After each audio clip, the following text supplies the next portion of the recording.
This is The Future of Money, a podcast where we hope to educate and get educated about the new world of blockchain and digital money. And my name is Eric Den Boer, and I will be your host.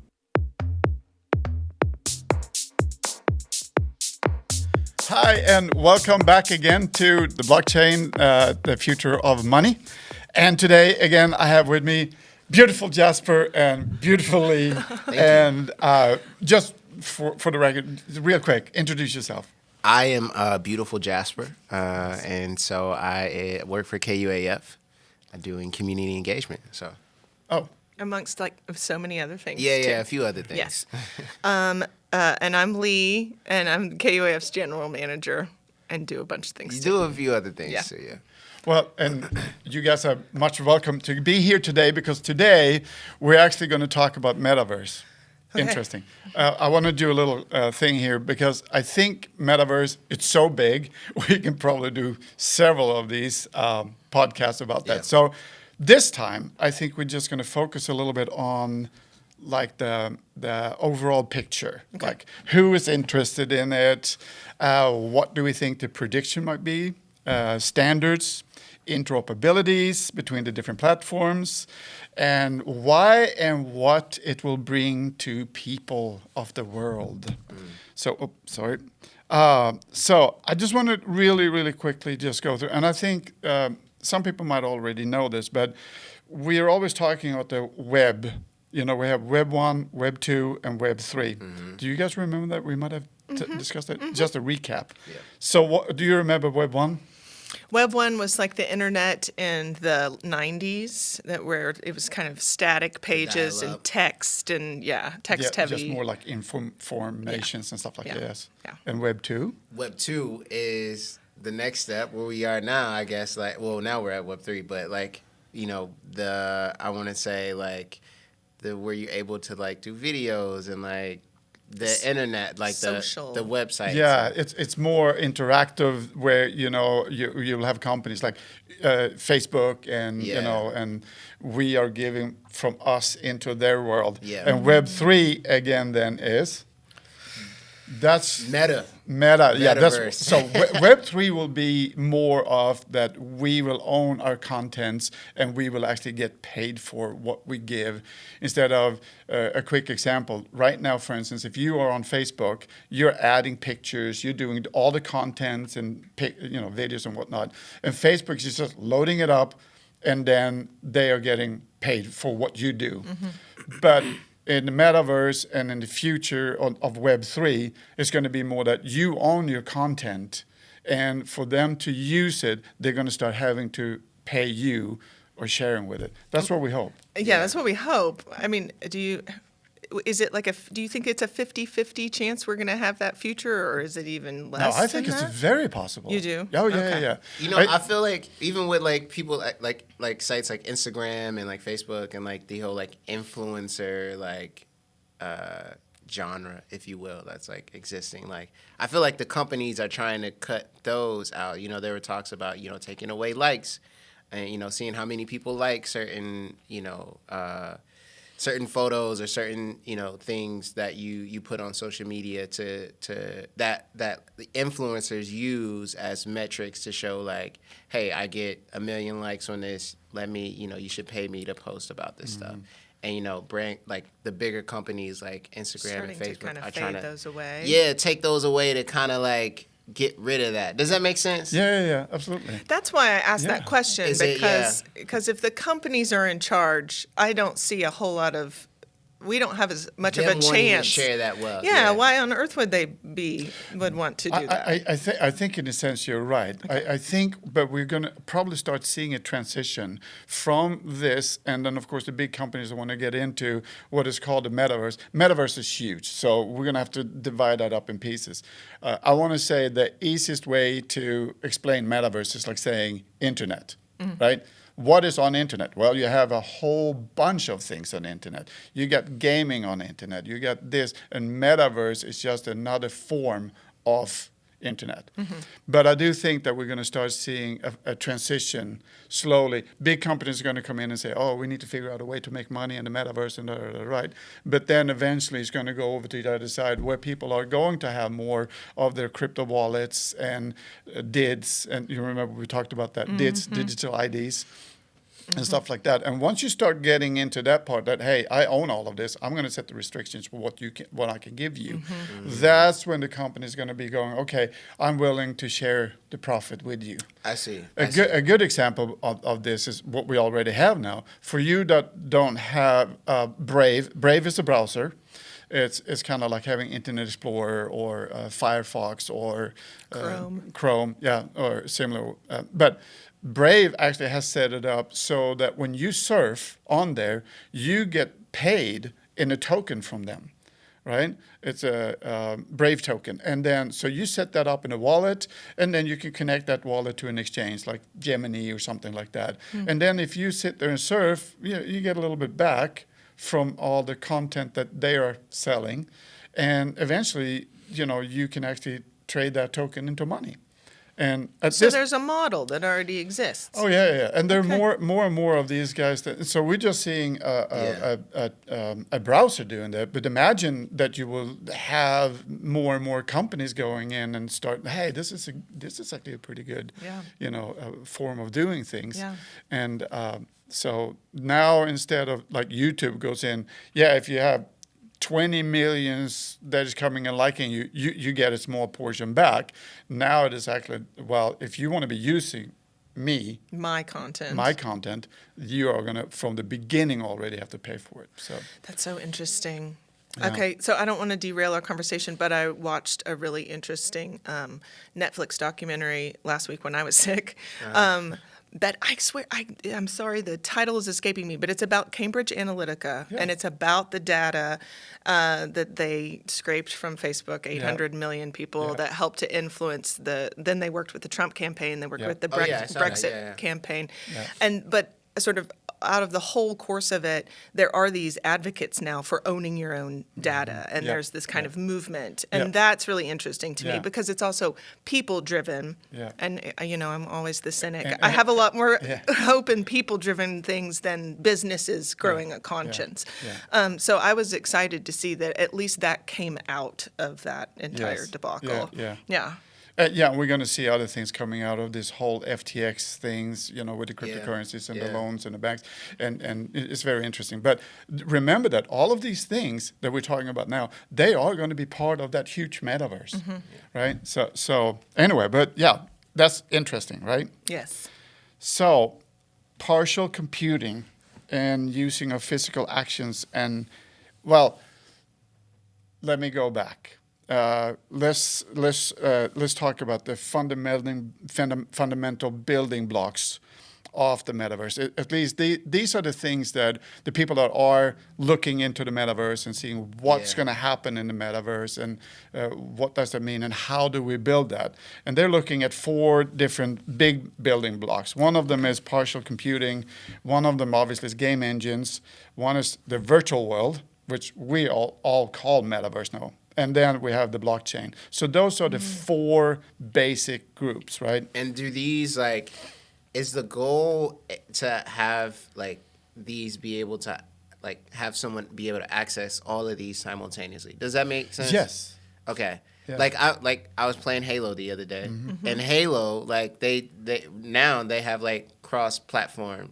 They didn't have that. Yeah. They didn't have that before. And that's what we're talking about, the game engines. Okay, you could be playing, I could be playing on my Xbox, and I could be playing someone that has a PC. Yeah. You know what I mean? I imagine that, the metaverse is, trying to do a similar thing where, I can log in or access the metaverse via Xbox. Somebody can access it via PC or via virtual reality or via all these iOS, iPad or your phone, And that's what we're talking about, the standards and interoperabilities between the platforms. So one thing that we are, and these are things, what I'm saying now, you can look this up. Omniverse, for instance, it's NVIDIA's program where you can use, let's say that you're filming something with your GoPro and you put it in Premiere Pro, right? Yeah. And then you have, you're working in Blender and doing something, right? But you can't put this thing that we're doing here into Premiere Pro, right? Yeah. It doesn't work. But you can actually take that stuff, take it into Omniverse, and you can work inside the Omniverse. And outside, when that's done, you actually have a product where you are collaborating between all of these different programs. So you put that all together and you can use. So a thing like Omniverse could definitely be something that, hey, you want to put something on the metaverse. Omniverse is open standard, which means that anybody can use it. Yeah. You learn the program, and then you go in, and there will be media groups, or maybe there will be small companies that does this for you, or whatever it is, right? But it needs to be a standardization, and so this might become the standard. And usually, what I say when we're talking about standards in the way everything needs to be interoperability, what is the word I'm looking for? Interoperable. No, well, anyway, so I claim Swedish, okay? I can in English. I still can't figure it out. Go ahead. So in the old days, we had, it's called LANs, or local area networks. You would have something in France, you would have something in Sweden, you would have something in the US. And eventually they were like, okay, if we all want to talk together, we need to figure something out. How do we do that? We created TCP/IP. So by using TCP/IP, now everybody can be connected to each other. And I think like Omniverse and things like that is going to be a standard where you can start doing that. Because it's so much more user friendly that way. Like everybody can get it. There's more of a I don't want to be put too much into it. It's not necessarily democratic, but it's open and available to all people. Yeah. Okay. Yeah. Well, and we're not just talking about pictures and stuff like that. It needs to be with sound, for instance, and the whole thing. There's so much more built into this. For instance, when you are on internet, a good example was someone was telling me, when you are gaming in the metaverse, for instance, right? You don't want to be running around and then you are on a slower network and he's on a faster network. So every time you go up there, he'll shoot you because he's got faster internet. Yep. So you have no chance, right? That's how I be dying. That's it. It's the slow internet. It's my internet. It's too slow. So you have things like latency in there and all that kind of stuff. And these are things that all need to be figured out. So everybody that walks into this metaverse has the same thing. Yeah. I have a friend that is, he's the metaverse guy for IKEA, and he told me something that was really interesting. What does that mean? IKEA? Like he's the metaverse guy for IKEA? Well, he's the metaverse. He's trying to build a metaverse for IKEA. Or IKEA in the metaverse. Oh, yeah. He's building IKEA in the metaverse. Yes, so that you can go in to the metaverse and do your shopping. But the problem, he said, is that let's say that you are on one platform and then you have another platform here. Am I supposed to build one IKEA store or a Walmart store in each one of them? Yeah. And what happens if I go into this one and let's say I use my VRs and I'm looking, this is my apartment and this is where I want to have that sofa. So you go in there, you take the sofa, you put there, it's like, oh, it looks great, right? I say, oh, I'm going to have that green pillow. I'm going to put that in the corner. That looks really, really nice. Then you go into another one. Now suddenly both the couch and the pillow has a different green or whatever it is, right? Yeah. So how do I make sure that all of these look the same in all these metaverses? So, gosh, so that's a crazy. I guess in my mind, right? We want to create one metaverse, right? Not multiple ones that are different to each platform. That's kind of the goal, right? So we go to one place and not 4 different places or whatever. Well, the thing is that if each of them has the same standards, it doesn't matter if you go to 4 different places, right? So here's the thing. Internet works like that. You just go to internet, right? Yes, and now you type something. You go to Google, you type something in, and then, I want to go to IKEA. Type in on Google, you're in IKEA, and then from there you go. Or you might actually know the address or have it saved, and you click on it, and it takes you there. Well, imagine in the future that you are walking into a metaverse mall with your avatar, and you have your digital wallet and all of that you did and everything with you, and you walk around there in this universal mall, and it's like, oh, there's IKEA. So I'm walking in there, and as soon as you walk into the IKEA door, the IP will tell you where you're from, right? So, this guy is in Kansas City. He walks in through the door, and suddenly that IKEA is going to look like you went to Kansas City and you had all of the stuff that is sold there, for instance, right? Or if you walk in and you're in India, then it's going to look a little different because you walked in with your avatar in India, Wow. right? Yeah. But when you walk in there and you look at the furniture, they are going to look the same. Although in India there might be different furniture because they like different things, you know.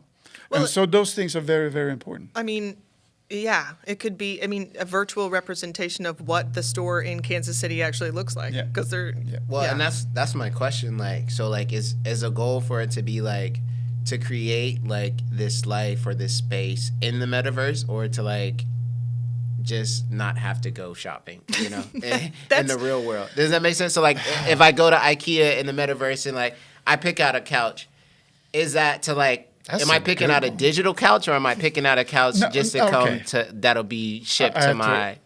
No, so you look at the couch and the way it looks and everything, Yeah. and then you say, "This is the one I want." You pick that out and you put it in your virtual, cart, and you walk out. And maybe as you walk out there, you know, it just takes. If you give IKEA the right to use your wallet, then it automatically will just, hey, you just bought these things, ding, ding, ding, ding. I'm taking that money out of your wallet. This is where your DIDs come in, where you give certain permissions to certain things. Yeah. I mean, there's more to it because. I guess no. Am I buying a digital couch or am I buying a real couch? Well, that is a good question, because the thing here is that are you buying a digital couch for your digital home in a digital world, or are you buying that for your real world? So you might buy two of them. You might buy and say, hey, I just bought that couch, and IKEA has this drive right now. You buy the couch for the real world, we will automatically give you the digital version of that for your virtual world. Do they really? They Well, got that I don't know. I'm I just was saying, like, we're looking into the future. None of here. this Wow. exists yet. No. Okay, I'm sorry. I'm old. My brain is old. Okay, you're not that old. If but we've sure. got no, I mean just like maybe I'm a Luddite. So if we're basing these off of physical things that already exist, the way that you described it one time that made so much sense to me is kind of about Web3 and the metaverse being sort of our digital life that supports our real life. So like we have an actual vacuum that's vacuuming the ground, but you can control where it goes virtually. So it's that kind of interoperability. right. Yeah.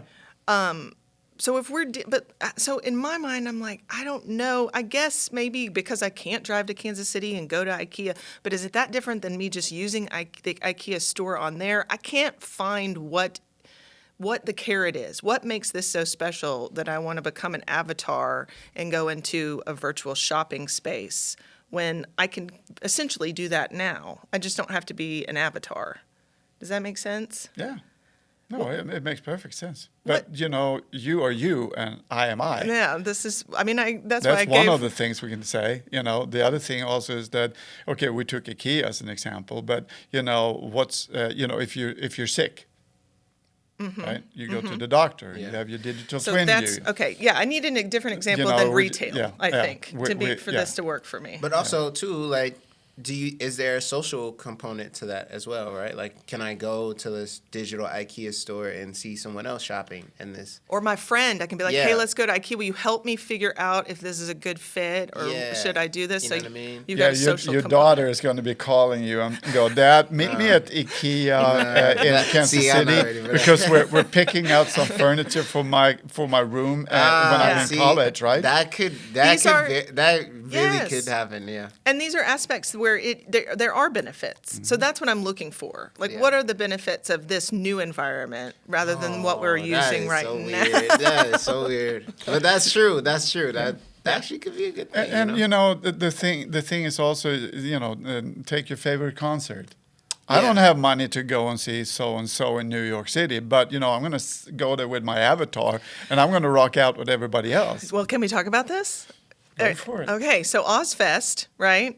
So Sharon Osbourne has kind of always been like leading the way. Well, she's the one who created Ozfest, which is like one of the more popular big festivals that, of course, has her husband Ozzy Osbourne, and then a big metal festival. So they're having Ozfest on the metaverse this year.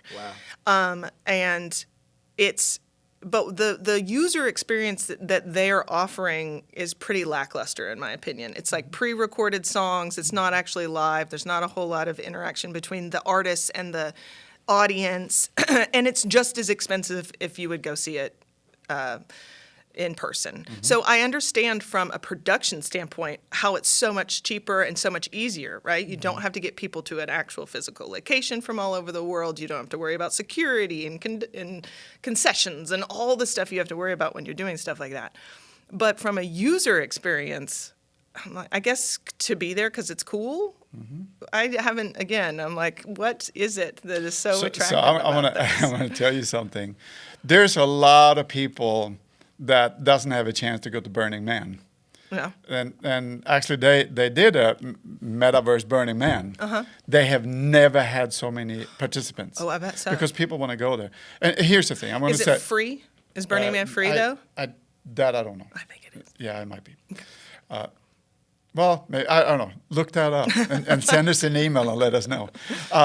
But here's the thing. In the beginning, when we were playing games, we played Pong, and we were like, this is awesome. Facts, yeah. That's totally. Right? Yeah. And then you go to Ozfest Metaverse, and it's like playing Pong. It's Pong. But I was playing Pong, point. and and it looked really bad, but That's I true. was there, and it was super cool. Yeah. Next year, it's going to look like I don't know if you remember those tanks you drove around. So we moved from Yep. Pong to tanks, and then you go to that Ozfest. Then we're at Pitfall. Yeah, and which is just so awesome. we'll Yes. gradually move ourselves towards that. Yeah. And at one point, there's going to be, you go to this Ozfest, I'm going to just do that as an example, but it's going to be one of the best things you've been to because the technology and everything has gotten so cool and everything. The three of us, you are here and you might be in Japan and I go back home to Sweden for Christmas or something, right? But we're all going to go to this party together and we work out. And then when we see each other, we're going to be, man, that was so awesome, right?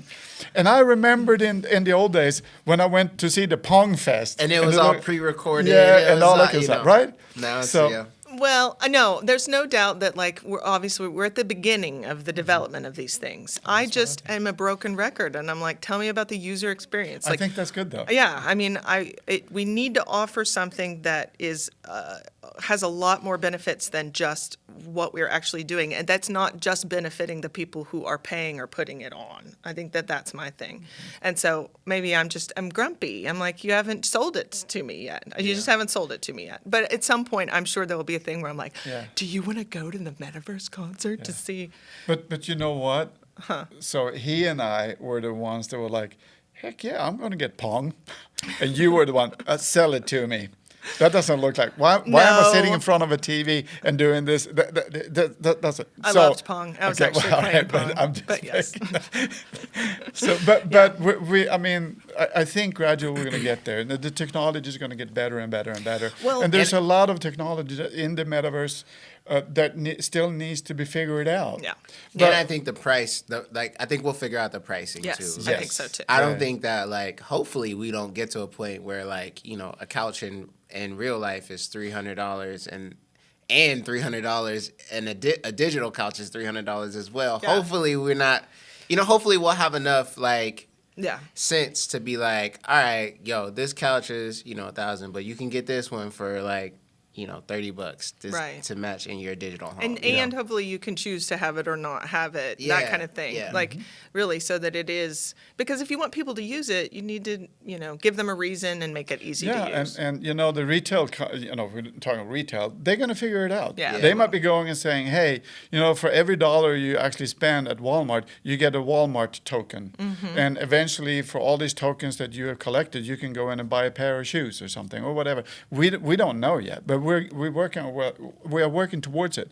But the most important thing, how how can we make this work? Why will it work? Right? Right. So the money that we're making, how do you run around on the internet, in metaverse, and with your own wallet and pay for this? And I think that's where blockchain and cryptocurrency comes in. Like we were talking about before, we have a couple of four foundations for blockchain that we need to have. So one of them is blockchain, because that is going to be the payment options. Right? Yes. So you will have a wallet, you will have any kind of form of cryptocurrency you can pay. Because you can walk into Walmart, for instance, and say, well, I don't have any Walmart coins, but what is I'll pay with Ethereum. And they say, yeah, sure, no problem. Yeah. So we those boundaries won't be there anymore. And not only that, the thing here is that, so in India, the same guy walks in there and he goes, I'm going to pay with Bitcoin. Or Ethereum, or whatever it is. It's the currencies are going to be. You'll be all over the world, and you can pay with one sort or two, three sorts of currencies that you will have in the wallet that you trade on these big markets. Which are going to be probably sorted out here in time. Yeah. And then you got these virtual worlds that needs to be in a form being interoperable. You got a sandbox, for instance, looks this way, and then Roblox is looking this way. But I do think that the worlds are going to start looking more and more similar, but they will have different things in them, right? There will be one world which is more focused on gaming and all that kind of stuff. But you might be running around the World of Warcraft and you say, okay, I'm done. I'm going to go somewhere and sit down. And you walk into one of the little taverns and suddenly you're sitting down there and ordering a beer or food from that tavern, which is actually connected to Domino's. And you go in there and you order that food in that tavern and say, yeah, I want that pizza slice and I want those cinnamon sticks and I want that to drink. Yeah. And you pay that with your wallet that you bring with you in that world. And then next thing, ding, ding, hey, from Domino's, here's your food, right? These are that things they that delivered could be, in their Yes. robot Why delivery.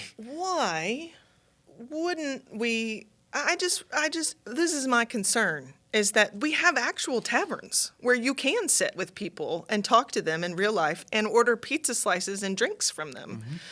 and there will be people that do that. True. Is that going to be something? No, but look, is that going to be me? I'm going to be the 60-year-old that's like, I go to the tavern still, and everybody else is on No, the but other one tavern. thing that I have seen, already, if you talk about gaming communities and stuff like that, and it's That's it's its own world. Well, too, but yes. the thing is that the gaming community is going to come. These are going to be gonna- realities. Yeah. And they actually end up. The three of us are playing Warcraft all day long, or whatever it was. With Roblox, whatever. And then we go and say, all right, let's go and have pizza. All right, I'll meet you over at so and so, and then we'll just meet there. Yeah. And actually, I do know there are people that were playing Warcraft together or whatever it was. They ended up getting married for real. Oh yeah, Right? yeah. So there's a whole different layer. I know. One thing we have to remember is that humans are very social beings, right? So not only do we want to be social in the real life, but we also want to be social in the internet life. Well, that's where I don't know if that's absolutely true. I'm afraid that one substitutes for the other, because I think that there is a decline. I mean, the pandemic for sure accelerated this, but I feel like there's a decline of building that actual community in the real world. And there's definitely building communities all over. I saw a recent TikTok of a guy talking about how all of our spaces, like we're losing all of our like social spaces like that. Like people used to go to bowling alleys and just like bowl Hang and out. like hang out, Yeah. and Play people used to pool. go to malls and now all of these spaces are like moving Online. digital. Yeah. Well, But there's still that yeah. social. I mean, to your point, like people are still gonna be people. Like people are still They gonna are. want to socialize and stuff. And it may So- just be like the sort of, being truly in the transition of things really changing culturally and globally, and just clinging to a past way of doing things. Well, so I'm just going to say this, and then I'm going to go to the next thing I want to talk about. But do you know how many hours per day an average American is sitting in front of the TV, not talking to anybody, and maybe staring on their phone, but staring at the TV? Average Oh, I'm sure it's 6 to 8 hours. Well, it's 5 to 4 7 4 to somewhere. 6. That's 5 to 7 hours, an average, which means that if I don't watch TV, which I don't do, I might, maybe an hour or whatever it is per day, but that means that someone else is sitting 10 hours. But if they're sitting in front of these TVs, they can log into the metaverse and they can go shop around with grandma that sits in the retirement home. I think that most people are doing 2-screen experiences these days. So you're watching TV, but you're also talking to people on Facebook or Instagram or whatever. This will be an ongoing. I mean, this is just going to be interesting to see all these transitions. But I think also, and there's a lot. I think also that I think it's up to I say us, but people that produce things to make sure that we use this in a way that it enhances real life and not in a way that it kind of takes. Because you're right, it is a real experience for someone to go, yo, this concert is happening overseas and there's no way that I could go phically. But I and there's can go accessibility in the things too. Yeah, I don't even think dope. about, people but, who are but home I want to take it to more levels. Okay.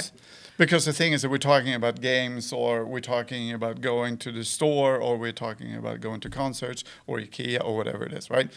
Here's the other thing also. The metaverse is not only that. Companies, for instance, why am I renting all that space in New York City in a big tower somewhere where I can have all of my staff that are working in the computer field or whatever it is, and we'll just meet in the metaverse. Every morning people walk in there and they sit. And not only that, in the metaverse, we can have people from Europe and everybody goes logging in and they're working together or however they want to work. But we just bought a place in the Sandbox area, right? And we are here and we're building a house and this is where we're going to be. So that's also going to be part of the metaverse. Now that I don't like. Well, but I get it. No. But healthcare. I mean, I'm interested, and we'll do it. Let's do it in future episodes. Let's talk about the metaverse too, where we're not talking about retail and we're not talking about things where you would spend money necessarily. I mean, I'm really interested in thinking about being able to sit in and watch a congressional hearing in the room. That would be sweet on the metaverse. Our healthcare system, there's a lot of opportunities right there as well. We haven't even, I mentioned it vaguely there, but that's going to be something that I think is really big. Yeah. Because you will have, a digital twin. When people are looking at a digital twin, they say, oh yeah, this is like an avatar, right? No, but the thing here is that in the future, you might have a digital twin where you can take the layers off, like we were talking about the car. Right? The car will have these nuts and bolts and everything. You can take everything apart and you're looking at each part. Well, imagine then that you can do that with your body, right? And you go to the doctor and you take these layers off and they says, I think the problem is this, takes the layers off and shows you what the problem is. Or you come in every half a year to do a scan or whatever it is, and we will have a digital twin in that sense. And you can take your own vitals. We've been working on that too, where you can submit your vitals. Yeah. Okay. Oh, yeah. So that's right. I do agree with you. I think another thing that we really need to dig into is also how do we get into this? I was going to say, how do you access it? What are we going to use? VRs, ARs. VRs are virtual reality, and ARs augmented reality, and all of those things. We really need to. We need to extend this. We're going to have so many episodes about the metaverse, I have a feeling. Maybe so.